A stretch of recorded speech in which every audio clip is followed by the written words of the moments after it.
Este episodio es presentado por London Consulting Group. En esta temporada analizamos cómo Bimbo construyó una de las empresas más exitosas del mundo. Y detrás de historias como esta, suele haber un mismo factor, la capacidad de convertir una buena estrategia en una operación eficiente y escalable. Esto es precisamente lo que hace London Consulting Group. Con presencia en México y operación en 26 países, ayuda a las empresas a incrementar su rentabilidad mediante la optimización de procesos, tecnología, inteligencia artificial y una sólida gestión del cambio. Porque la transformación no ocurre cuando implementas una herramienta, sino cuando toda la organización la adopta y la convierte en resultados. Gracias a este enfoque, sus proyectos generan en promedio un retorno de inversión de 5-1. Visita londoncg.com o contacta directamente a Luis Ortiz, CEO y founder en México, en luis.ortiz@londoncg.mx y comienza la transformación de tu empresa.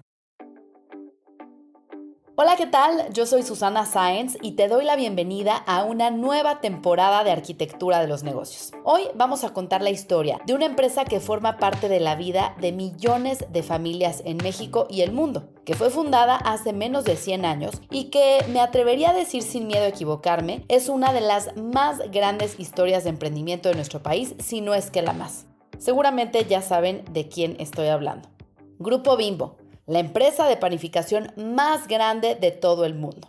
Bimbo tiene presencia comercial en 99 países. ¿Cuál será el número 100? Opera directamente en 39, cuenta con más de 250 plantas y panaderías, administra más de 55,000 rutas de distribución y genera ventas anuales superiores a los 23,000 millones de dólares. Pero déjenme decirles que esta historia no comenzó con una gran corporación internacional. Empezó con un grupo de 34 personas, una pequeña fábrica en la Ciudad de México y solamente 4 tipos de pan. ¿Cómo pasó aquella pequeña panificadora mexicana a convertirse en una de las empresas de alimentos más grandes del planeta? De eso vamos a hablar en este episodio. Para entenderlo, tenemos que regresar a un México que comenzaba a cambiar, un país que dejaba atrás la Segunda Guerra Mundial, aceleraba su industrialización y comenzaba a concentrar cada vez más población en las ciudades. Y tenemos que regresar también a una pastelería llamada El Molino. Estamos en la primera mitad de la década de 1940. México todavía era un país predominantemente rural, pero las ciudades crecían bastante rápido. La migración interna, la construcción de carreteras, la expansión de la electricidad y la aparición de nuevas industrias estaban modificando la manera de trabajar, de transportarse y alimentarse. El gobierno, hay que decir que impulsaba la producción nacional y protegía a muchas industrias frente a los productos importados. Era el comienzo de una etapa de sustitución de importaciones que durante las décadas siguientes convertiría a la manufactura en uno de los motores de la economía mexicana. Y aquí la comida también empezaba a industrializarse. Los consumidores de las ciudades buscaban productos prácticos que estuvieran limpios, consistentes, es decir, que supieran igual cada vez que los consumían y tuvieran la misma calidad, además de que fueran fáciles de conservar. El pan tradicional continuaba vendiéndose principalmente en panaderías, pero el pan de caja ofrecía algo diferente. Podía cortarse de manera uniforme, empacarse, transportarse y colocarse en miles de establecimientos. Entonces, ese cambio en los hábitos de consumo, digamos que abrió una gran oportunidad. Y Bimbo apareció exactamente en ese punto de inflexión. Y aunque hay que reconocer que no inventó el pan de caja, lo que hizo fue construir en México una empresa capaz de producirlo con calidad constante, protegerlo en un empaque diferente, comunicarlo y llevarlo todos los días hasta el consumidor. La historia empresarial de Bimbo comienza varios años antes de su fundación. En 1918, Juan Servitje, padre de don Lorenzo y don Roberto Servitje, participó en el desarrollo de una de las primeras máquinas mexicanas para fabricar bolillos de manera mecanizada. La patenta con el nombre La Higiénica Múltiple Po. Más adelante, en 1928, Juan y su esposa Josefina Sendra abrieron su propia pastelería, El Molino, en la Ciudad de México, que seguramente recordarán, y donde empiezan a trabajar desde jóvenes Lorenzo Servitje como gerente general y su tío Jaime Sendra como jefe de producción. Mientras estudiaba la carrera de contador público en la Universidad Nacional Autónoma de México, el papá de Lorenzo muere repentinamente. y por eso tuvo que hacerse cargo del negocio familiar y apoyar a su mamá, por lo que dirigió el molino entre 1937 y 1945. Aquí les dejo un fragmento de un discurso que dio don Lorenzo Servitje cuando le otorgaron el reconocimiento empresario innovador de Endeavor y donde habla de sus inicios. En 1938 tenía yo 20 años y junto con un compañero de escuela y un familiar nuestro pusimos una pequeña oficina donde íbamos a tener representaciones de empresas extranjeras y mandamos cartas a todas partes pidiendo catálogos, pidiendo lista de precios. Conseguimos algunas representaciones. Poco después comenzó la Guerra Mundial, importamos de Sudamérica, exportamos a Sudamérica y ahí comenzamos a hacer los primeros pesos para poner eventualmente en el año de 1945 Bimbo. Entonces, en el molino, Lorenzo aprendió de producción, de ventas, administración, atención al cliente y algo que después sería clave. En el negocio del pan no basta con fabricar.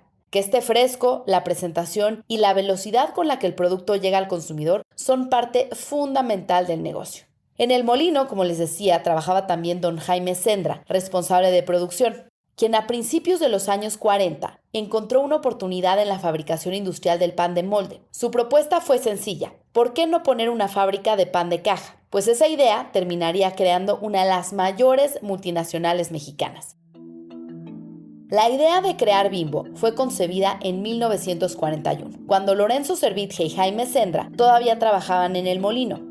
Empeñados en ampliar y en tecnificar el negocio fundado por Juan y Josefina, Lorenzo decidió contactar al ingeniero Alfonso Velasco, considerado entonces el mejor técnico panificador del país, para pedirle su ayuda en la instalación de un horno que se consideraba de última generación. Al terminar la modernización y comprobar las ventajas de la tecnología para aumentar la productividad, Jaime Sendra le planteó a Lorenzo la pregunta que empezaría todo: ¿qué te parece que pongamos una fábrica de pan de caja? A partir de ahí comenzó a tomar forma un proyecto que no se construyó alrededor de una sola persona, sino que fue formado por un equipo que combinó capacidades muy diferentes y que se complementaban entre sí. Por ejemplo, Lorenzo Servitje asumió el liderazgo y aportó toda la experiencia que tenía comercial y administrativa. Jaime Sendra aportó su conocimiento en la producción. Jaime Jorba entra aquí siendo cuñado de Lorenzo y vendedor nato, sumó su experiencia empresarial y familiar en el negocio panadero. José Trinidad Mata, quien era compañero de escuela de Lorenzo y socio capitalista, se hizo cargo de las ventas y la administración, mientras que Alfonso Velasco aportó el conocimiento técnico que sería fundamental para desarrollar los productos y la planta, incorporándose poco después como socio industrial.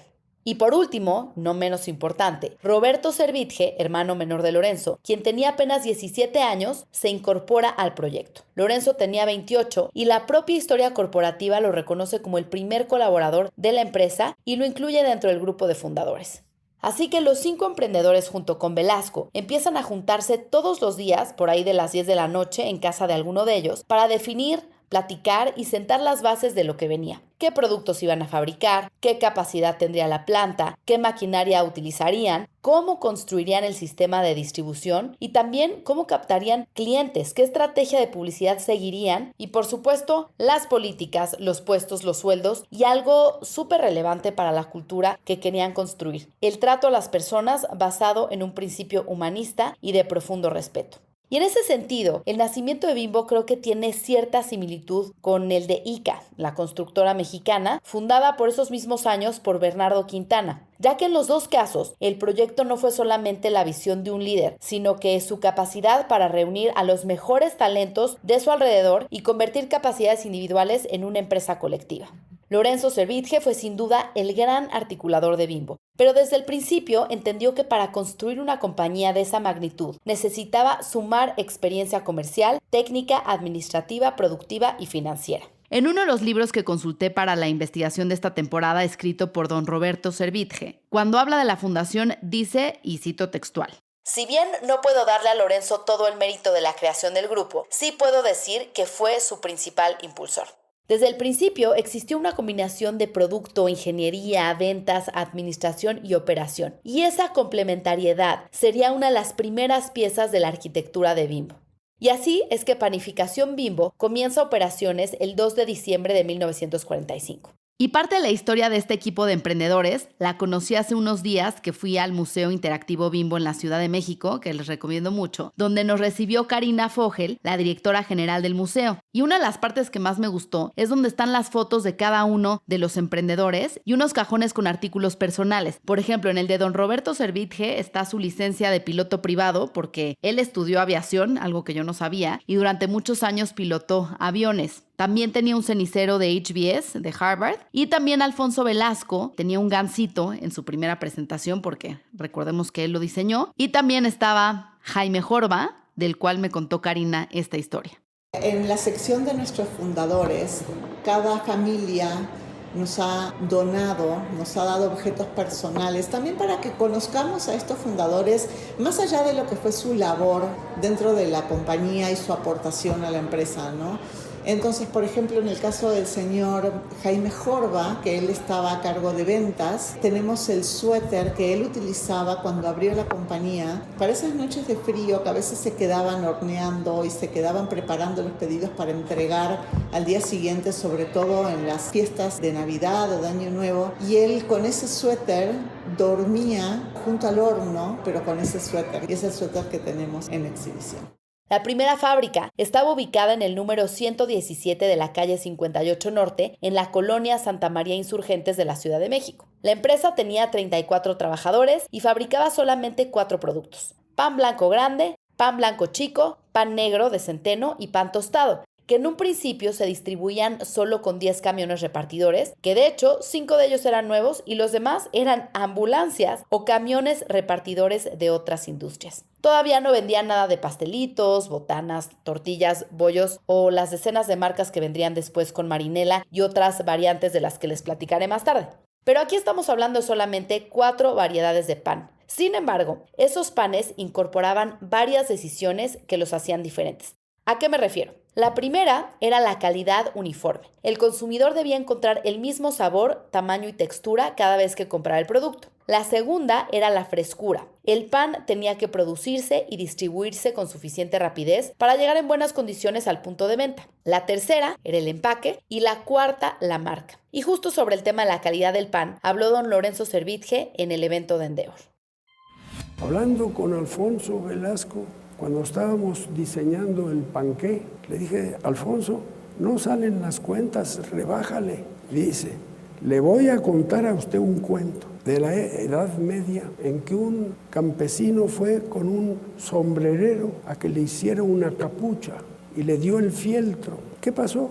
Que hubo un momento en que el campesino dijo: ¿y no me puede hacer 2? Sí, cómo no. ¿Que 3? ¿Que 4? 5, se las hago. Muy bien. Cuando regresó a recoger sus caperuzas, así le decía, resulta que en cada uno de los dedos de la mano. ¡Qué barbaridad! ¿Por qué? Usted me dijo que quería 5 caperuzas, pero no me dio el fieltro. Bueno, ese razonamiento me dijo don Lorenzo: la calidad no es negociable. Y se estableció otra de las normas de calidad. Bimbo presentó su pan dentro de una envoltura transparente de celofán.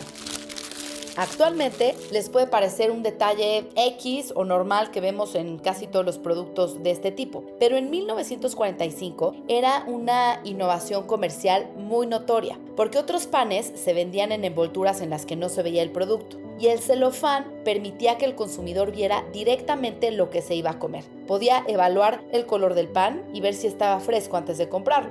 El empaque no solamente protegía el producto, también funcionaba como una demostración de calidad. Bimbo estaba diciendo: aquí está el pan, puedes verlo antes de llevártelo. Digamos, de cierta manera, transparencia. Y esta transparencia reducía la incertidumbre del comprador y ayudaba a diferenciar un producto industrial de calidad frente a la idea de que un alimento fabricado en serie necesariamente era inferior al artesanal. Y esta fue una de las primeras lecciones empresariales de Bimbo. La innovación no siempre consiste en inventar un producto completamente nuevo, inventar el hilo negro. También puede consistir en presentar, proteger y distribuir mejor un producto que ya existe.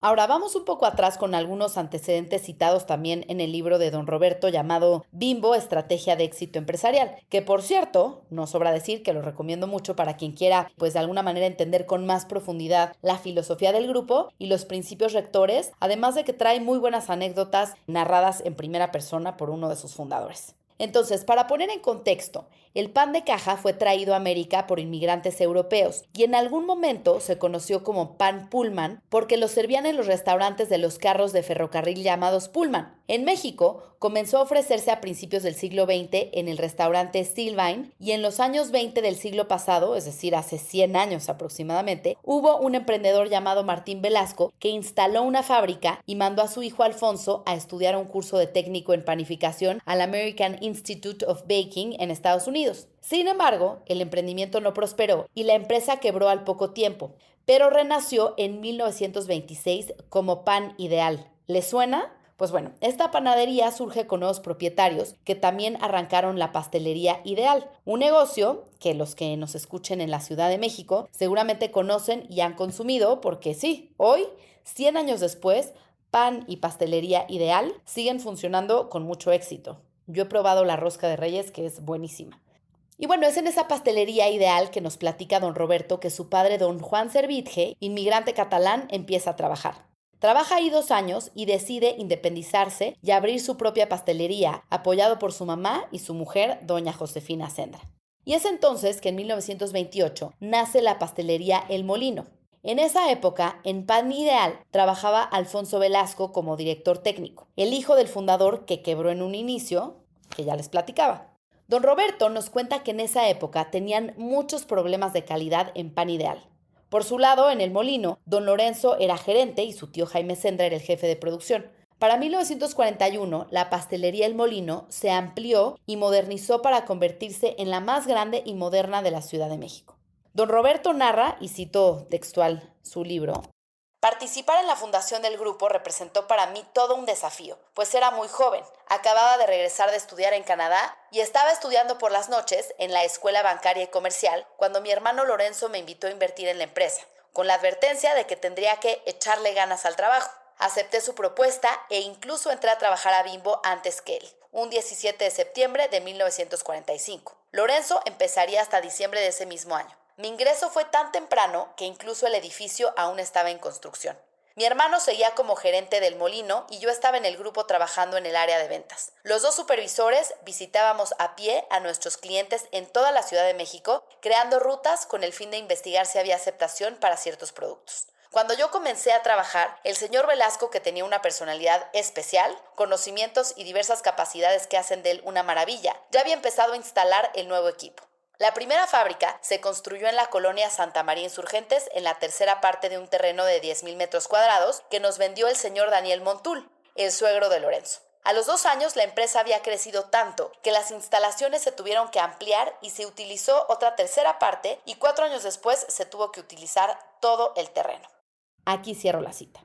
Ahora, ¿de dónde viene el nombre de Bimbo? El nombre había empezado a discutirse incluso antes de que existiera formalmente la compañía.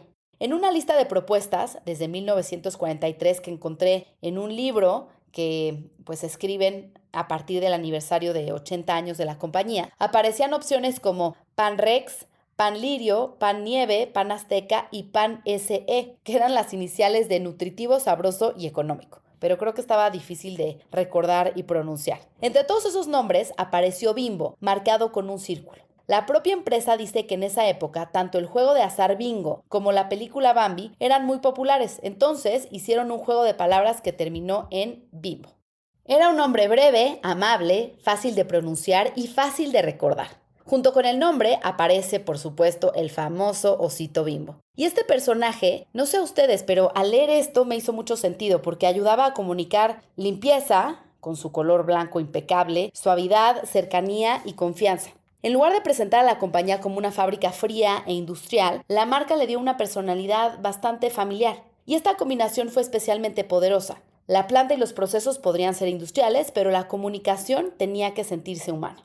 Y Bimbo no esperó a que el consumidor descubriera el pan por casualidad. Desde su lanzamiento usó los periódicos, las historietas, los anuncios y programas de radio, y así es como se escuchaban algunos de los primeros anuncios. El osito Bimbo protagonizaba aventuras en los diarios mientras explicaba las características del producto. En radio, la empresa usaba música y mensajes fáciles de recordar para introducir el pan de caja en la conversación del día a día. ¡Anda! ¡La cartera! Los niños crecen con Bimbo. Pan Bimbo en el desayuno de cada día. Pan Bimbo en la comida del mediodía. Pan Bimbo en la merienda o tendencia. La publicidad no estaba solamente posicionando la marca, digamos que le estaba enseñando al público una nueva forma de consumir pan. Y es que había que explicarles para qué servía, cómo se podía comer y por qué el empaque industrial era una ventaja. Esto significa que Bimbo tuvo que construir simultáneamente la empresa y la categoría. O sea, no bastaba con quitarle clientes a un competidor. Había que crear un nuevo hábito familiar. Pero hay que decir que ninguna campaña publicitaria habría funcionado si el pan no aparecía en muchos puntos de venta. Y aquí empezó la que probablemente sería hoy su mayor ventaja competitiva histórica. Me refiero a su distribución. La capilaridad, o más bien decir su ubicuidad, solo compite en México quizás con Coca-Cola. Se dice que puedes ir a cualquier punto del país y siempre vas a encontrar Coca-Cola y pan Bimbo. Al principio, los vendedores cubrían la Ciudad de México y algunas ciudades cercanas como Pachuca, Puebla, Cuernavaca y Toluca. Y escuchen esto, que me pareció una gran estrategia para llegar a otros lugares. La empresa aprovechó las rutas de los transportistas que distribuían periódicos. Entonces, durante la madrugada, las noticias y el pan viajaban juntos hacia diferentes ciudades. La solución era bastante ingeniosa, aunque no suficiente. Pero tú podías empezar tu mañana con un periódico y un pan en la mesa. En 1949, apenas 4 años después del inicio de operaciones, Bimbo abrió su primera agencia fuera de la capital, en Puebla. Y en 1950 salió a las calles un vehículo equipado con tocadiscos, micrófono y altavoces, imagínense lo innovador para la época, y el camión recorría rancherías y pequeños poblados promoviendo los productos de la empresa. Aproveche esta gran oferta de panqué Bimbo. Visto desde hoy, puede parecer una anécdota más, pero en realidad revela pues una obsesión, si le podemos decir así, que definiría a Bimbo durante las siguientes 8 décadas, controlar la llegada del producto al punto de venta. Recordemos que a diferencia de justo una Coca-Cola, el pan tiene un ciclo menor y por lo tanto pierde valor cada día que permanece almacenado sin llegar al consumidor final. Por eso la ruta, la frecuencia de visita, la reposición del producto y el retiro de mercancía próxima a vencerse son tan importantes como la receta. Y Bimbo entendió que no estaba construyendo únicamente una fábrica de pan, estaba construyendo una red logística. La empresa que dominara esa red podría introducir nuevos productos, ocupar más espacio en el anaquel y llegar a lugares donde sus competidores no tenían presencia. Esto fue mucho antes de que en el mundo de los negocios se hablaran de plataformas o networking effects. Bimbo, quizás sin saberlo mucho, ya estaba construyendo uno físico. Cada nueva ruta hacía más rentable la siguiente planta. Cada nueva planta permitía ampliar las rutas y cada nuevo producto podría aprovechar la infraestructura que ya existía. Y aquí es importante hacer una mención especial a la cultura laboral de Bimbo y como contexto debo decir que don Roberto Servitje, quien fuera presidente del Consejo, director general, al igual que su hermano don Lorenzo, fue quizás junto con don Juan Sánchez Navarro de Grupo Modelo, uno de los mayores ideólogos de empresa con doctrina social cristiana. Y esta filosofía rige mucho los principios operativos del grupo. Empiezo a citar a don Roberto Servitje cuando se refiere a los colaboradores de la empresa y no a los empleados. Cito textual. La palabra empleado es sinónimo de usado, y usar a las personas es algo negativo que la empresa no debe de hacer. En vez de esto, se debe integrarlas para que formen parte de ella. Es por eso que nosotros llamamos colaboradores a quienes trabajan en el grupo. Y de esto platicó don Lorenzo en el Foro WOBI 2017. Les decía que nosotros, por nuestros principios cristianos, insistimos en el respeto a la persona humana. La obligación de servir al bien común, el bien común que está implícito en el servicio que se da a los clientes, la atención que se tiene para los trabajadores y para los proveedores y clientes y sobre todo, volviendo a lo mismo, la gente no va a la empresa solo a trabajar, sino va a vivir. Entonces nosotros no podemos hacer a la gente feliz, ni la podemos desarrollar, pero podemos contribuir a que sean felices. En cuanto a la participación de los colaboradores en Grupo Bimbo, don Roberto Servitje ubica 6 etapas. Participación en la información, participación en la consulta, participación funcional, participación en las utilidades, en la propiedad e institucional. En resumen, esto podría ser un capítulo entero de lecciones de management de Grupo Bimbo, pero don Roberto dice que lo primero es comunicar bien a lo interno. Comunicar metas, planes, objetivos, resultados, también los problemas y las oportunidades y toda la información que se requiera para evitar rumores y temores. Hay que informar los éxitos y fracasos e involucrar a los colaboradores en las estrategias para que consciente o inconscientemente todas tiendan hacia un objetivo común. Más aún, dice, una buena comunicación prepara para las revisiones de contrato, para las presentaciones de carátulas de resultados y para cambios de políticas. Una vez fundamentado este pilar, viene el segundo, que es la participación en la consulta, y dice don Roberto: la consulta es la consecuencia lógica de una buena implantación de la primera etapa. Si las personas están bien informadas y confían en la información que se les dio, es evidente que el siguiente paso es preguntarles su opinión sobre los diversos aspectos. La empresa, por su parte, seguramente se interesará en conocer cómo perciben los colaboradores las situaciones y qué ideas o soluciones pueden ofrecer. Y justo aquí dice, ¿quién mejor que el mismo colaborador sabe hacer sus labores? ¿Quién mejor que un chofer para conocer su camión? ¿Quién mejor que el vendedor conoce al cliente? En esta etapa, los jefes deben consultar a los colaboradores acerca de diversos temas. Deben preguntar su opinión sobre las acciones que la empresa pretende emprender antes de tomar una decisión. Si bien no serán ellos quienes decidan, sí se tomará en cuenta su punto de vista. Y de ahí viene la participación funcional. Y don Roberto habla de casos prácticos justamente respecto a la cadena de distribución. Dice: en el grupo contamos con un sistema de capacitación y entrenamiento en seguridad muy importante para los operarios de estas unidades. Aún así, aunque nuestros índices de siniestralidad son bajísimos en comparación con los de otras empresas, tenemos accidentes como en todos lados: choques, muertos, volcaduras, etc. Antes entendíamos este aspecto de la manera tradicional. Cuando había un accidente, el gerente de ventas corría al lugar en cuestión a atender el problema con las autoridades y demás involucrados. Pero cuando el grupo adoptó el método de la participación, los propios operadores, vendedores y supervisores crearon una comisión de seguridad y establecieron sus normas. Entonces, esa comisión se reúne periódicamente con el fin de atender y analizar las causas de los problemas y proponer medidas para evitarlos.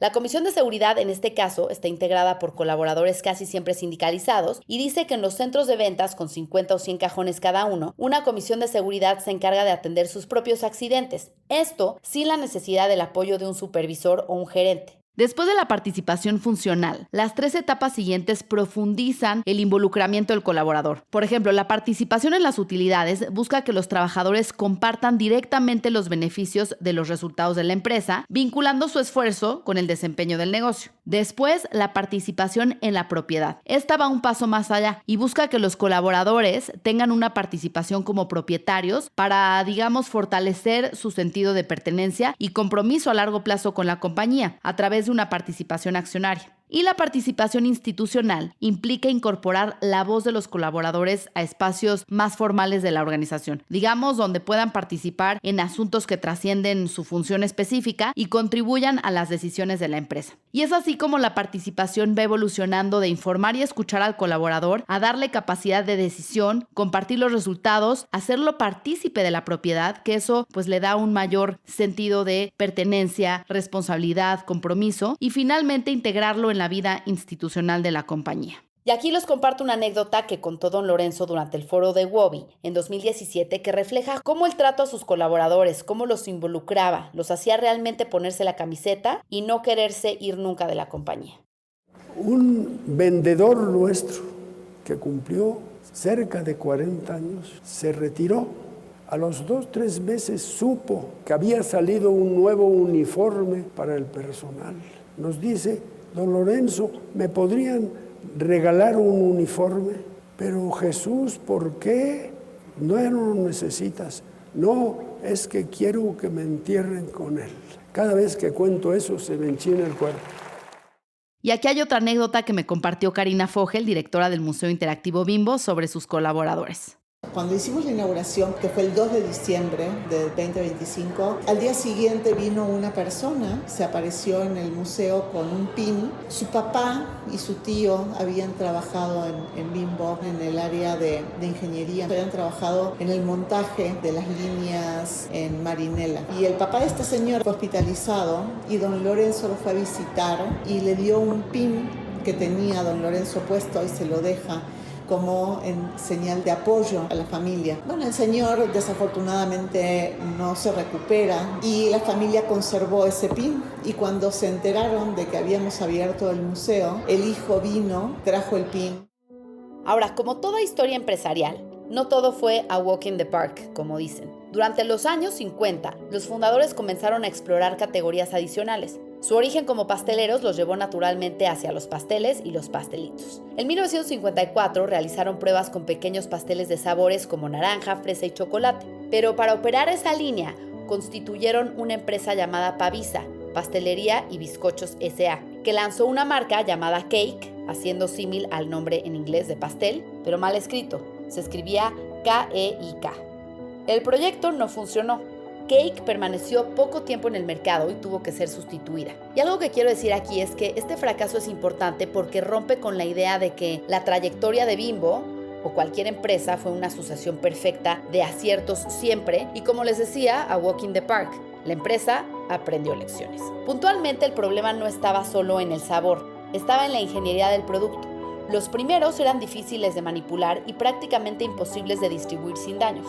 Y además, dice don Roberto en su libro, que los vendedores decían que la gente no los compraba porque estaban muy caros. Alfonso Velasco y el equipo técnico tuvieron que desarrollar pastelitos capaces de conservarse, envolverse individualmente, transportarse y colocarse en las mismas rutas que el pan. De ese proceso surgirían productos como el Gansito y una nueva marca 3 años después, la ya muy conocida Marinela, que se dice fue bautizada así en honor a María Elena Servitje, hija de don Lorenzo, a quien de cariño y todo mundo conoce justo como Marinela, y a quien, por cierto, tuve la oportunidad de entrevistar hace algún tiempo en mi podcast Decisiones sobre su trayectoria como directora de la Fundación Siete Colores y fundadora del Papalote Museo del Niño. Sin duda, una trayectoria también muy destacada en la filantropía mexicana y empresarial, hija de un empresario capitán de industria. Aquí les dejo un fragmento de esa entrevista.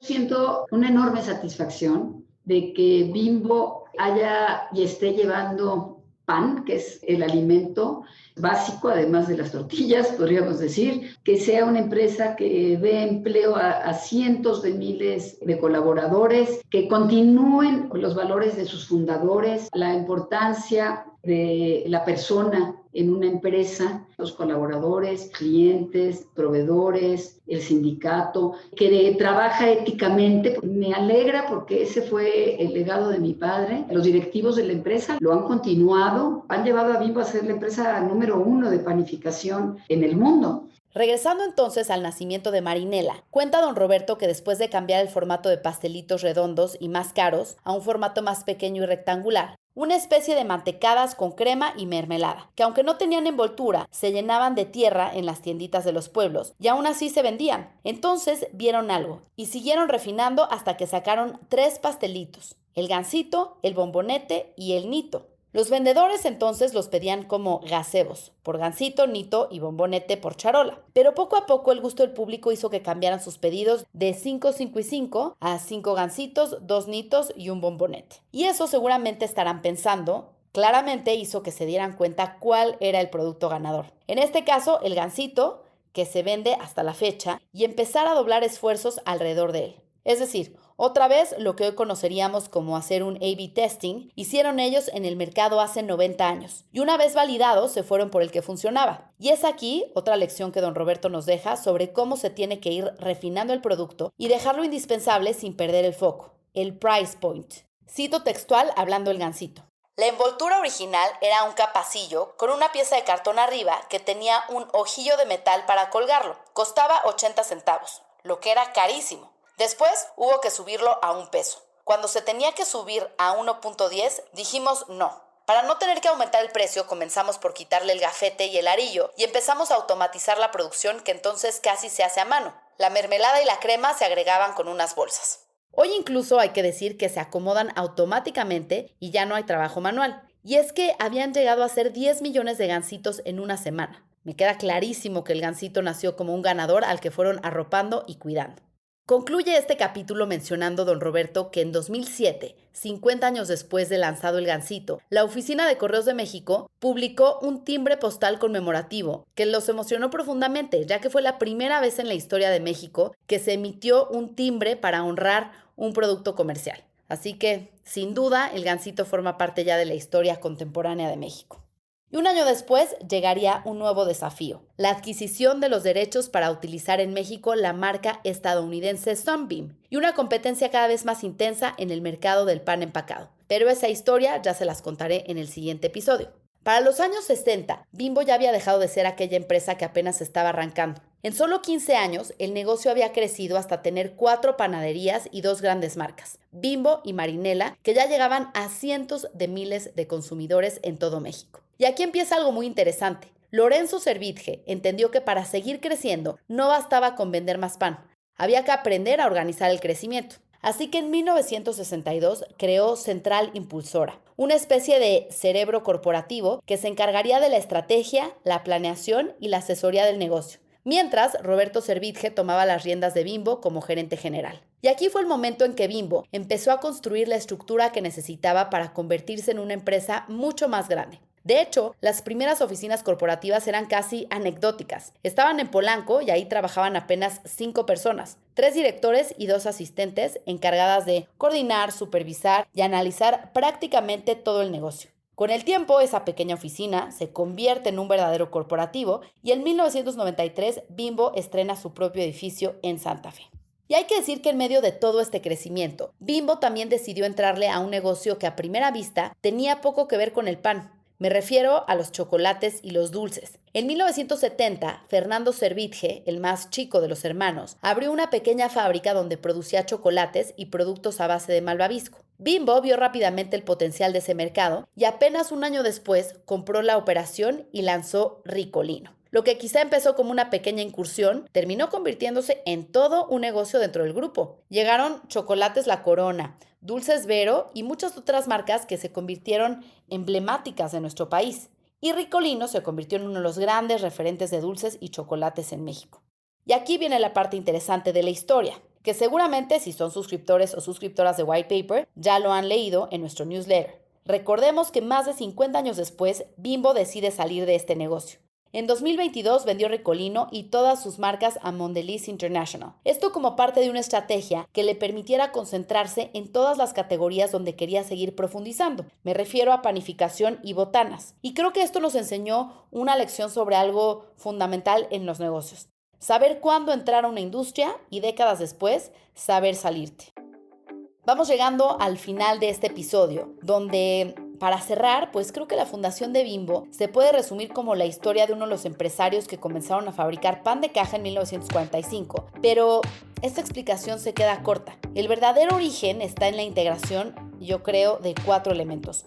Un producto uniforme, consistente, un empaque que comunicaba transparencia, frescura, una marca que generaba confianza y una red de distribución capaz de llegar constantemente hasta el consumidor final. En el próximo episodio de Arquitectura de los Negocios veremos cómo aquella pequeña red de reparto se convirtió en una de las mayores empresas del país y la más grande panificadora a nivel global, con una mezcla de crecimiento orgánico y una intensa actividad de M&A. Hablaremos de nuevas plantas, nuevos productos, la entrada de Barcel, que hoy es dueña de otro producto que al igual que el Gansito y el pan Bimbo, ya podríamos denominar parte de la cultura popular de México para el mundo, que son los Takis, a Billion Dollar Brand, que ya hemos platicado en White Paper. También hablaremos de la competencia que indudablemente surgió, la transformación de Bimbo en una empresa pública y mucho que seguir contando de esta gran historia de emprendimiento y creación de empresa. Déjenme sus comentarios en la cajita abajo de este podcast, si les quedaron algunas dudas o si tienen algunas sugerencias. Yo soy Susana Sáenz y gracias por acompañarme en un episodio de Arquitectura de los Negocios.